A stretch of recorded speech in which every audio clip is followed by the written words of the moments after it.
ಮಲಗಿರೋನ್ನ ಎಬ್ಬರಿಸ್ಬಿಟ್ಟು ಬಾಚಿಕಪ್ಪ ಮಾವಿನಕಾಯಿ ಕಿತ್ಕೊಬರೋಣ ಅಂತ ಕರ್ಕೊಂಡು ಹೋಗ್ತಾ ಇದ್ದಾನೆ ನಮ್ಮ ಹುಡುಗ, ನಮ್ಮ ಅಣ್ಣನ ಮಗ. ತಗಲಕೊಂಡ್ರೆ ಹೊಡೆಯಲ್ವ ಅಂತ ಕೇಳಿದ್ದಕ್ಕೆ ಅವನು ಹೇಳಿದ ಒಂದೇ ಮಾತು, ತಗಲಕೊಂಡ್ರೆ ಹೊಡೆಯಲ್ವಾ? ಅಂತ ಬಿಕ್ಕಳ್ತಾ ಇದ್ರೆ ನನಗೆ ಅವರಪ್ಪ ಬಂದ್ರೆ ಹೊಡೆಯಲ್ವಾ? ಅಕಸ್ಮಾತ್ ಇಟ್ಕೊಂಡು ಹೊಡೆದ್ರೆ ನೀನು ಬಿಡ್ಸ್ಕೊಬತ್ತೀಯ? ನೀನು ಬಿಡ್ಸ್ಕೊಬತ್ತೀಯ? ಮೀಟರ್ ಬೇಕು, ಮೀಟರ್ ಮೀಟರ್.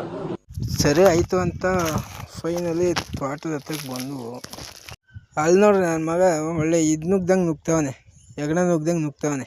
ನೋಡಿ ಹೆಂಗೆ ನುಗ್ತವನ, ನುಗ್ಗೋ ಅಯ್ಯೋ ಏನಂತ್ಯಾ? ಆಲ್ರೆಡಿ ಸೌಂಡ್ ಬರ್ತಾನೆ. ಸರಿ ಆಯಿತು ಅಂತ ಫೈನಲಿ ನಾನು ಆಗಿದ್ದಾಗಲಿ ಅಂತ ಆ ಕಡೆ ಈ ಕಡೆ ನೋಡಿಕೊಂಡು ಮುಳ್ತಂತಿನ ಹತ್ತಿದೆ. ಅಲ್ಲಿ ಹತ್ತಕ್ಕೆ ಹೋಗ್ತೀನಿ, ಕಾಲು ಕೈಯೆಲ್ಲ ನಡುಕ್ತವೆ ಗಡ ಗಡ ಗಡ ಅಂತ.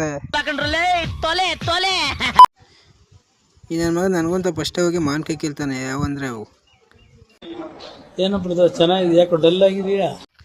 ಆಮೇಲೆ ತೋಟದೊಳಕ್ಕೆ ಹೋಗಿ ತೋತಾಪುರಿ ಎಲ್ಲವಂತ ಹುಡುಕ್ತಾ ಇದ್ವು ಆ ಕಡೆ ಈ ಕಡೆ ನೋಡ್ಕೊಂಡು.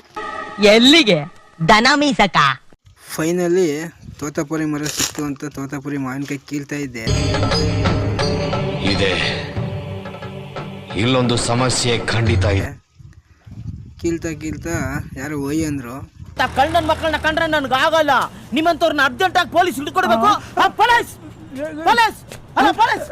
ಅವ ನನ್ನ ಮಗ ಇದ್ದಕ್ಕಿದ್ದಂಗೆ ಓಡೋಗದ. ನೋಡಿ ಹೆಂಗ್ ಓಡ್ತಾ ಇದ್ದಾನೆ.